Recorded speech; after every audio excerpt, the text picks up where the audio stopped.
Hello दोस्तों, आपका स्वागत है मेरे चैनल स्मार्ट माइंड में। आज हम इस वीडियो में अरावली के बारे में कुछ बातें जानेंगे। अरावली क्या है और ये आजकल मुख्य क्यों बना है। आई होप आपको यह वीडियो पसंद आएगी। पसंद है तो like and share and subscribe जरूर करें। मिलते हैं आपको आगे वीडियोस में। सुप्रीम कोर्ट के एक ऑर्डर ने अरावली हिल्स के फ्यूचर पर एक बड़ा सवाल खड़ा कर दिया है। कोर्ट ने माइनिंग पर रोक लगाते हुए पहली बार अरावली की एक यूनिफॉर्म डेफिनेशन एक्सेप्ट की। लेकिन दोस्तों, इस वर्डिक्ट के बाद अरावली को बचाने वाले खुश नहीं हैं, बल्कि डीपली कंसर्न्ड हैं, क्योंकि कोर्ट ने कहा कि सिर्फ वही पहाड़ियां अरावली मानी जाएंगी जो लोकल रिलीफ से 100 मीटर या उससे ज्यादा ऊपर हों, और यहीं से प्रॉब्लम शुरू होती है। एक्सपर्ट्स के मुताबिक इस एक हाइट लाइन के चलते एनसीआर की 90-95% अरावली पहाड़ियां एक झटके में लीगल प्रोटेक्शन से बाहर हो सकती हैं। सवाल सीधा है, जब 670 मिलियन साल पुरानी ये माउंटेन रेंज आज भी कोर्ट के ऑर्डर से बचाई जा रही है, पर यह धीरे धीरे गायब क्यों हो रही है? चलिए अरावली के इस डेंजरस पैराडॉक्स को डिटेल में समझते हैं। इसकी हिस्ट्री से लेकर ज्योग्राफी, इकोलॉजिकल इंपॉर्टेंस और आज चल रहे उस साइलेंट डिस्ट्रक्शन तक सब कुछ डिटेल में समझेंगे। तो आज हम जिन माउंटेन रेंजेस की बात करने वाले हैं, उन्हें वर्ल्ड की one of the oldest geological features consider किया जाता है। इन रेंजेस का नाम है अरावली। तो अरावली माउंटेन रेंज भारत के नॉर्थ वेस्टर्न पार्ट में स्थित है, और ये रेंजेस नॉर्थ ईस्ट से साउथ ईस्ट डायरेक्शन में दिल्ली, हरियाणा, राजस्थान से होती हुई गुजरात तक जाती है। आपको शायद ये जानकर आश्चर्य होगा कि इन माउंटेन रेंजेस का इतिहास हमारे देश भारत से भी पुराना है। कुछ एक्सपर्ट्स की माने तो ये हमारी धरती पर तब से मौजूद है जब भारत या भारतीय उपमहाद्वीप का कोई नामो निशान ही नहीं था, और ना ही धरती के आसमान को छूती दुनिया की हाईएस्ट माउंटेन रेंजेस हिमालय का कोई अता पता था। दोस्तों, माउंटेनोलॉजी यानी स्टडी ऑफ माउंटेन्स के अकॉर्डिंग ये अरावली रेंजेस ही थीं जिसने इंडियन सबकॉन्टिनेंट के शेप को डिफाइन करने से लेकर उसके क्लाइमेट के निर्धारण में भी एक अहम भूमिका निभाई थी। यहां तक कि इंडियन सबकॉन्टिनेंट पर मल्टी सेलुलर लाइफ के एक्सप्लोजन को ट्रिगर करने का इंपॉर्टेंट रोल भी अरावली ने ही प्ले किया।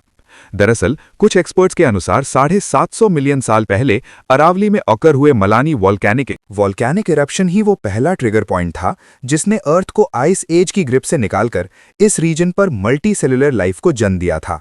वहीं आज भी ये रेंजेस राजस्थान जैसे वाटर स्कार स्टेट की प्यास को बुझाने का काम कर रही हैं। यहां तक कि भारत का राष्ट्रपति भवन जिस रायसीना हिल्स पर मौजूद है, वो भी अरावली की इन पहाड़ियों का ही हिस्सा माना जाता है। ऐसे में अरावली की भारत के लिए क्या इंपॉर्टेंस है, ये आपके लिए समझना मुश्किल नहीं होगा। लेकिन शायद आपको ये जानकर हैरानी होगी कि बीते 4 दशक में करोड़ों अरबों साल से इस धरती पर मौजूद रेंजेस अब गायब होने की कगार पर खड़ी हैं। जी हैं दोस्तों, सुप्रीम कोर्ट द्वारा 2018 में appointed central empowered committee CEC की एक रिपोर्ट के अनुसार बीते 50 सालों में राजस्थान में स्थित अरावली के 128 हिल्स में से 31 गायब हो चुके हैं। यानी राजस्थान से ऑलमोस्ट 25% अरावली रेंजेस को ह्यूमन एक्टिविटीज द्वारा निस्ते नाबूद कर दिया गया है। वहीं हरियाणा सरकार द्वारा Haryana principal secretary A K. Singh के अंदर गठित की गई कमेटी की रिपोर्ट भी इसी ओर इशारा करती है कि हरियाणा में अरावली रेंज की लंबाई पहले के मुकाबले रातों रात सब्सटैंशियली कम हो गई है। वैसे तो सवाल उठता है कि क्या भारत का राष्ट्रपति भवन और नॉर्थ एंड साउथ ब्लॉक जैसे दूसरे इंपॉर्टेंट एडमिनिस्ट्रेटिव बिल्डिंग्स जिन रेंजेस पर स्थित है, क्या वो भाग भी ऐसे ही गायब होने वाला है? और कैसे भारत अपनी सबसे पुरानी पर्वत श्रृंखला को खत्म कर रहा है?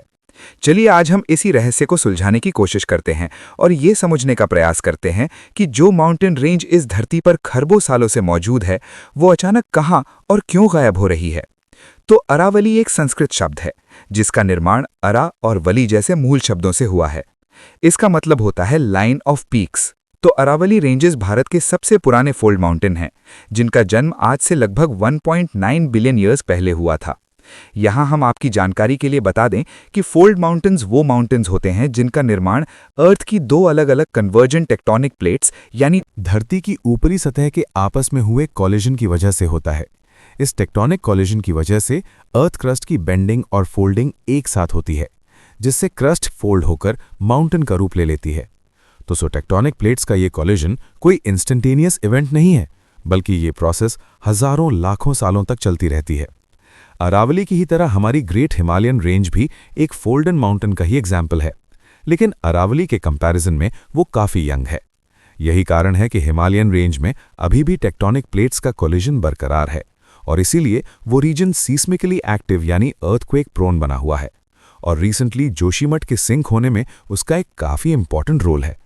लेकिन जहां एक तरफ अरावली एक ओल्ड फोल्ड माउंटेन रेंजेस का एग्जाम्पल है, वहीं दूसरी तरफ Himalayan ranges young folded mountains हैं। इसीलिए उनकी ऊंचाई दुनिया में सबसे ज़्यादा है। ओल्ड फोल्डेड माउंटेन्स होने की वजह से अरावली ने लाखों करोड़ों सालों से कंटिन्यूसली इरोजन एक्टिविटी का सामना किया है, जिस वजह से अब इनकी एवरेज हाइट महज 600 से 900 मीटर रह गई है। आज इन रेंजेस का हाईएस्ट पीक राजस्थान में स्थित गुरु शिखर को माना जाता है, जो कि टोटल हाइट 1722 मीटर है। तो ये तो 670 किलोमीटर से भी ज़्यादा लंबी अरावली रेंज की eastern most limit Delhi NCR region तक है। लेकिन एक्सपर्ट्स का कहना है कि अगर इस माउंटेन के एंशिएंट जियोलाइन को ट्रेस किया जाए तो ये एक समय में सहारनपुर, हरिद्वार तक एग्जिस्ट करती थी। इस वजह से इसे गंगा और इंडस रिवर के ड्रेनेज सिस्टम का नेचुरल डिवाइड भी माना जाता है। यही नहीं, एक्सपर्ट्स बताते हैं कि अरावली रेंज ही है जो मॉनसून के दौरान एटेन्यूएटेड मॉनसून क्लाउड्स को शिमला और नैनीताल की तरफ ईस्टवर्ड पुश करते हैं, और इसी के चलते सब हिमालयन रिवर्स और इनडायरेक्टली नॉर्थ इंडियन प्लेन्स के बहुत से इलाकों को पानी मिल पाता है। वहीं दूसरी ओर विंटर में ये माउंटेन रेंजेस इंडस और गंगा एल्यूवियल रिवर वैलीज को सेंट्रल एशिया से आने वाली cold western live in wind से सुरक्षा भी प्रदान कराती हैं। दोस्तों, अरावली की रेंजेस थर्ड डेजर्ट के नेचुरल बैरियर की तरह भी काम करती हैं, जो भारत के नदर्न प्लेन्स को फर्दर डेजर्टिफिकेशन से बचाती हैं। ये रीजन बायोडाइवर्सिटी के हिसाब से भी अच्छी खासी इंपॉर्टेंस रखता है, जिसमें बहुत से फॉरेस्ट्स और 20 से ज़्यादा वाइल्ड लाइफ सेंचुरीज के साथ साथ Sariska Delhi leopard wild life corridor भी मौजूद है। साथ ही ये रीजन 300 से भी ज़्यादा नेटिव प्लांट स्पीशीज और 120 बर्ड स्पीशीज का भी नेचुरल हैबिटेट है। ऐसे में इकोलॉजिकल पॉइंट ऑफ व्यू से इस अरावली रीजन के प्राइम इंपॉर्टेंस को समझा जा सकता है। यही नहीं, इस माउंटेन रेंज को Delhi national capital region NCR के लिए लंग्स भी माना जाता है, जो अपने नेचुरल वेजिटेशन से यहाँ की पोल्यूटेड एयर को साफ करने का काम करती है। इसके अलावा अरावली 3 मेजर रिवर्स और उनकी ट्रिब्यूटरीज का भी स्रोत है। इन रिवर्स में यमुना की ट्रिब्यूटरी बनारस और साहिबी समेत रन ऑफ कच्छ की ओर बहने वाली लूनी रिवर शामिल है। तो अरावली का नेचुरल एक्विफायर रिचार्ज सिस्टम और वाटर चैनल्स भारत के नॉर्थ वेस्टर्न रीजन के वाटर टेबल को मेंटेन रखने में एक अहम भूमिका निभाते हैं। यही नहीं, अगर हम इकोनॉमिक पॉइंट ऑफ व्यू से देखें तो कार्बन डेटिंग के आधार पर यह माना जाता है कि अरावली के इस रीजन में 5th सेंचुरी BCE से ही कॉपर और दूसरे मेटल की माइनिंग की जाती रही है। यानी राजपूत पीरियड में बने राजस्थान के शानदार फोर्ट्स, जिनको देखने हर साल देश विदेश से लाखों लोग यहां पर आते हैं, उनके निर्माण के लिए बिल्डिंग मटेरियल भी अरावली की इन पहाड़ियों ने ही प्रदान किया था। इन सब के अलावा आर्कियोलॉजिकल एविडेंसेस के अकॉर्डिंग ये माउंटेन रेंजेस अहाड़, गिलूम और बैराज जैसे सिविलाइजेशन का भी निवास स्थान रही हैं। लेकिन बड़े दुख की बात है कि हिस्टोरिकली, जियोग्राफिकली और इकोलॉजिकल इंपॉर्टेंस रखने वाली इस अद्भुत पर्वत श्रृंखला का धीरे धीरे पतन हो रहा है। तो आइए इस पतन के पीछे छिपे कारण जान लेते हैं। दोस्तों, महात्मा गांधी का एक फेमस कोट है, the world has enough for everyone's need but not for everyone's greed. बस ऐसा ही कुछ हाल अरावली में हो रहा है। जैसा कि हमने आपको बताया, ये पहाड़ यहाँ सैकड़ों साल से मानव की हर ज़रूरत को पूरी कर रहे हैं, लेकिन बीते कुछ दिनों से कंस्ट्रक्शन में अरावली की पहाड़ियों को ठीक वैसे ही नोचा खसोटा जा रहा है जैसे गिद्ध किसी मरे हुए जीव को नोचता है। The forest survey of India FSI की 2017 रिपोर्ट ये बताती है कि अरावली में 3200 से भी ज्यादा साइट्स पे इल्लीगल माइनिंग चल रही है। वहीं 2018 की ही CAG यानी comptroller and auditor general of India की एक रिपोर्ट 2011 से 2017 के बीच अरावली से 98.87 lakh metric ton minerals illegally excavate होने का दावा करती है। पॉलिटिकल बैकिंग और लैंड माइनर्स के ऑर्गेनाइज्ड क्राइम सिंडिकेट पूरी तरह से बेखौफ होकर इन रेंजेस की बेधड़क माइनिंग कर रहे हैं। इंडिया टुडे की जुलाई 2022 में रिलीज्ड एक इन्वेस्टिगेशन रिपोर्ट के अनुसार अरावली से बिल्डिंग मटेरियल निकालने के लिए इल्लीगल माइनिंग माफिया डायनामाइट तक का इस्तेमाल कर रहे हैं, जिसके जरिए वो न केवल पूरे के पूरे पहाड़ ध्वस्त कर देते हैं, बल्कि यहां से निकले पत्थरों को सीक्रेट रूट्स और चैनल्स की मदद से ट्रांसपोर्ट भी कर देते हैं। आलम यह है कि आज ये माइनिंग माफिया बिना कानून की परवाह किए अपना सिंडिकेट डंके की चोट पर चला रहे हैं। इस बात का अंदाजा आप ऐसे लगा सकते हैं कि पिछले साल 2022 में इल्लीगल माइनिंग के खिलाफ की जा रही एक रेड के दौरान हरियाणा के नूह में इल्लीगल माइनर्स ने हिट एंड रन असॉल्ट में वहां के डीएसपी सुरेंद्र सिंह की हत्या कर दी थी। लेकिन इस तरह का ये अकेला मामला नहीं है। अगर हम बीते कुछ सालों की ही न्यूज़ रिपोर्ट्स पर नज़र डालें तो हम पाएंगे कि इस रीजन में इल्लीगल माइनर्स और पुलिस के बीच मुठभेड़ होना एक आम बात है। स्टेट गवर्नमेंट रिपोर्ट्स के अनुसार हरियाणा के अकेले नूह में ही 2021-22 के दौरान इल्लीगल माइनिंग के खिलाफ 200 से ज़्यादा एफआईआर रजिस्टर हुई। ऐसे में यह समझना मुश्किल नहीं है कि राजस्थान, हरियाणा और दिल्ली एनसीआर रीजन में तेजी से होता डेवलपमेंट अरावली से ही फ्यूल किया जा रहा है। लेकिन बात केवल इल्लीगल माइनिंग की ही नहीं है, बल्कि इसके साथ बढ़ते मल्टी डायमेंशनल ह्यूमन ग्रीड की भी है। तो चलिए अब हम उन सारे डायमेंशंस को समझ लेते हैं। दोस्तों, जैसा कि हमने आपको बताया कि अरावली रीजन एक प्राइम इकोलॉजिकली सेंसिटिव रीजन है। ऐसे में यहाँ होती लैंड माइनिंग और उसके दूसरे रीजन्स में बढ़ता ह्यूमन सेटलमेंट यहाँ के रिड्यूसिंग फॉरेस्ट कवर के लिए भी जिम्मेदार है। अलग अलग रिपोर्ट्स से ये बात सामने आई है कि दिल्ली और हरियाणा के नज़दीक एनसीआर में तेज़ी से होते कंस्ट्रक्शन और लैंड ग्रैबिंग की वजह से एनसीआर के ये लंग्स अब जवाब देने लगे हैं। यहाँ फार्म हाउसेस और कॉलोनाइजिंग प्रोजेक्ट्स के नाम पर पेड़ों की अंधाधुंध कटाई जा रही है। यही नहीं, एंटिक वाटर चैनल्स के रास्ते में तेजी से बढ़ता कॉलोनाइजेशन और कंस्ट्रक्शन भी नेचुरल एक्विफायर के रिहैबिलिटेशन के आड़े आ रहा है। लेकिन हालत ऐसी है कि मामले की गंभीरता समझते हुए इसके खिलाफ सख्त एक्शन लेने के बजाय डैमेज फॉरेस्ट रिपोर्ट फाइल करके 1000 से 11,000 रुपीस के बीच फाइन इंपोज कर मामले को रफा दफा कर दिया जाता है। इस सब को देखते हुए 2016 में ही इसी तरह के अनरेगुलेटेड ट्री कवर डिस्ट्रक्शन को रोकने के लिए देश के बहुत से एनवायरमेंटल एक्टिविस्ट्स ने एनसीआर और आसपास के अरावली रीजन में भी फेमस चिपकू मूवमेंट से प्रेरित होकर एक मूवमेंट शुरू किया था। वहीं 2020 में रक्षाबंधन के अवसर पर गुरुग्राम और दिल्ली के लोगों ने अरावली के पेड़ों को राखी बांधकर अपना सौहार्द व्यक्त किया था। लेकिन सभी प्रयासों के बावजूद समस्या जस की तस है। यही कारण है कि अब इस ह्यूमन ग्रीड के रिपरकशंस दिखाई देने लगे हैं। अरावली में होते इस विनाश के खेल की वजह से इस रीजन में वाटर स्कैर्सिटी बढ़ती जा रही है। ऐसा इसलिए है क्योंकि अरावली में बहुत से cracks, fissures, natural water suction regions और ग्राउंड वाटर रिचार्जेस एरिया हैं, जहां से बरसात के समय ग्राउंड वाटर रिचार्ज होता है, जिसकी वजह से ये कहा जा सकता है कि अरावली ही यहाँ के लाखों लोगों की प्यास बुझाती है। लेकिन इस अनरेगुलेटेड माइनिंग की वजह से ग्राउंड वाटर रिचार्ज में कमी देखने को मिल रही है, जिससे ऑलरेडी पीने के पानी की समस्या से जूझता इंडिया का वेस्टर्न रीजन और भी ज्यादा सूखता जा रहा है।